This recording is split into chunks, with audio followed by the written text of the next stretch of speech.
আপনি কি জানেন বিশ্বের সবচেয়ে বিখ্যাত তাজমহল এর ঠিক বিপরীতে লুকিয়ে আছে আরেকটা রহস্য, একটি কালো তাজমহল যেটা নাকি কখনো সম্পূর্ণ হয়নি। ইতিহাস বলে মুঘল সম্রাট শাহজাহান তার প্রিয় স্ত্রী মমতাজের জন্য তাজমহল বানিয়েছিলেন, কিন্তু অনেকে বিশ্বাস করেন তিনি নিজের জন্য বানাতে চেয়েছিল আরেকটি তাজমহল। তবে সেটি সাদা নয়, ছিল সম্পূর্ণ কালো। ধারণা করা হয় যমুনা নদীর ওপারে মেহতাব এ এই কালো তাজমহল নির্মাণের পরিকল্পনা ছিল। আজও সেখানে কিছু রহস্যময় ধ্বংসাবশেষ দেখা যায়, যা দেখে অনেকেই বলেন এটাই সেই অসমাপ্ত স্বপ্ন।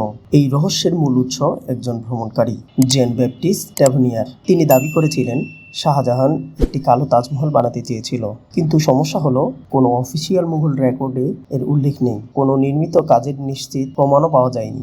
ইতিহাসবিদদের মতে যে কালো পাথরগুলো পাওয়া গেছে সেগুলো আসলে সাদা মার্বেল, যা সময়ের সাথে কালচে হয়ে গেছে। আর কালো তাজমহল ধারণাটি একটি মিথ্যা কল্পনা ও ভুল ব্যাখ্যার মিশ্রণ। সবচেয়ে দুঃখজনক বিষয় হলো শাহজাহান তার নিজের স্বপ্নেই শেষ করতে পারেননি, কারণ তার ছেলে আওরঙ্গজেব তাকে বন্দী করে আগ্রা ফোর্ট আটকে রাখেন। সেখান থেকে তিনি শুধু দূরে বসে তাজমহল দেখেন। তাহলে কালো তাজমহল সত্যি নাকি শুধু গল্প?